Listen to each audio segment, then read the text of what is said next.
Olá, tudo bem? Depois de um período de férias, estou aqui de volta para falar sobre livros e trazer mais alguns trechinhos aqui de umas leituras e algumas indicações. Mas eu gostaria de compartilhar com vocês uma historinha minha, um pouco antes dessa pandemia maluca que a gente viveu globalmente. Eu estive em Cartagena de las Índias, na Colômbia. Uma cidade incrível, com uma cultura, arquitetura, sua própria história, uma coisa incrível e deve ser conhecida. E são essas fotos coloridas que eu tenho aqui, tá aí na tela de fundo para vocês verem. São fotos minhas, eu sou uma apaixonada por fotografia também, um dos meus hobbies. E sempre que eu vou para uma cidade que eu não conheço, eu procuro descobrir onde é que tem livrarias e cafés. Assim eu junto duas coisas interessantes. O café, que eu posso ficar observando como as pessoas elas interagem, como é que é a cultura local. E as livrarias sempre para trazer na bagagem alguns livrinhos a mais. E em Cartagena eu encontrei a Ábaco, Café e Livros. No mesmo local eu tinha as duas possibilidades, com um pessoal super simpático e o café colombiano de primeira linha.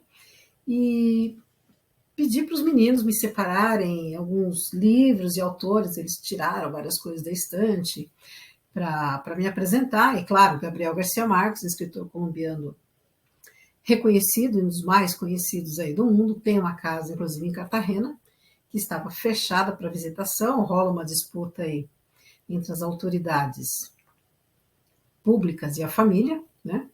Então a casa dele ali encontra-se fechada. Num outro momento eu espero conhecer a casa do Gabo. Mas enfim, claro, estando em Cartagena, não ia deixar de trazer 100 anos de solidão do Gabo, um livro que eu já li, reli e vou reler. Quem nunca leu, é um dos livros da minha vida, 100 anos de solidão. Recomendo bravamente, fortemente. Um outro autor extremamente interessante, no hotel que eu estava hospedada em Cartagena, tinha assim vários recortes de poemas colocados nas paredes, tal, e eu me encantei com esse autor, o Héctor Rojas Eraso, e eu fui procurar alguma coisa dele, assim, muita coisa esgotada, né? Dificílimo encontrar alguma coisa dele, mas eu consegui, depois andando em sebos, tem vários sebos ali em Cartagena, para a minha alegria, eu consegui encontrar um livro de poesia, que eu posso compartilhar alguma coisa com vocês depois num outro episódio, e trouxe esse tijolaço aqui também, Célia Sepudre, que é um romance dele. Mas os meninos da Ábaco me indicaram uma poeta que eu gostei demais, chamada Piedad Bonet.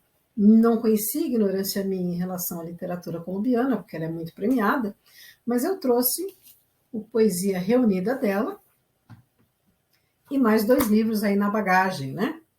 Eu trouxe um livro de poesia dela, Los Privilegios del Olvido, e trouxe também Lo que no tiene nombre, que é um livro que ela conta a respeito da morte, do falecimento do filho dela, ainda muito jovem. É um livro muito visceral, muito forte, muito sentimental, muito chocante. E me lembra, claro, né, muito o livro Paula, de Isabel Allende, porque Isabel Allende também perdeu uma filha muito jovem. E ela escreveu também como uma catarse daquele momento que ela estava vivendo. A Piedad Bonet, ela é poeta, dramaturga, ensaísta, colunista, novelista, ainda não conheço essas outras vertentes literárias dela, também dá aula, enfim, né?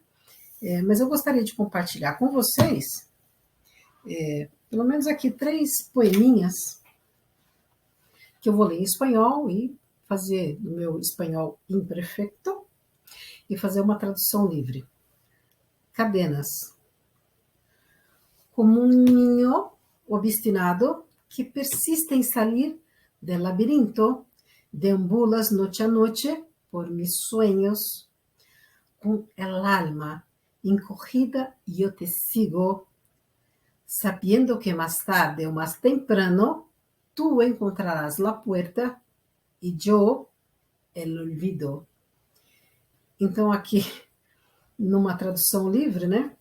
Como um menino, uma criança obstinada que persiste em sair do labirinto, deambulas de noite a noite pelos meus sonhos. Com a alma encolhida, eu te sigo, sabendo que mais cedo ou mais tarde você encontrará a porta e eu o esquecimento. Cadenas. Oración. Para mis días pido, Señor de los naufragios, no agua para la sede, sino la sede, no sueños, sino ganas de soñar. Para las noches, toda la oscuridad que sea necesaria para ahogar mi própria oscuridade. Então, nessa oração breve, ela pede: para os meus dias eu peço, Senhor dos naufrágios, não água para a sede, mas sim a sede. Não sonhos, mas sim a gana, a força de sonhar. Para as noites, toda a escuridão que seja necessária para afogar a minha própria escuridão. Numa tradução livre, traduzir poesia é algo realmente dificílimo para a gente conseguir encontrar o tom. Então, me perdoem aqui a liberalidade. E, por último, las cicatrizes. As cicatrizes, né? No hay cicatriz, por brutal que parezca, que no encierre beleza. Una historia puntual se cuenta en ella algún dolor, pero también su fin. Las cicatrices, pues, son las costuras de la memoria, un remate imperfecto que nos sana, danándonos la forma que el tiempo encuentra de que nunca olvidemos las heridas. Não há cicatriz, por brutal que ela pareça, que não encerre beleza. Uma história pontual se conta nela. Alguma dor, mas também o seu fim. As cicatrizes, pois, são as costuras da memória. Um remate imperfeito que nos cura e também nos dana, nos prejudica. A forma que o tempo encontra de que nunca nos esqueçamos das feridas, cicatrizes. Espero que tenham gostado aí desse papo sobre Cartagena e a apresentação aí de Piedad Bonet, que eu coloquei aí como uma das minhas poetisas prediletas, tem coisas brilhantes em todos os trabalhos dela. E numa próxima oportunidade eu trago mais um pouco de Piedad Bonet e de Héctor Rojas Erazo, dois colombianos que eu aprendi a gostar muito e gostaria de compartilhar com vocês. Um grande abraço.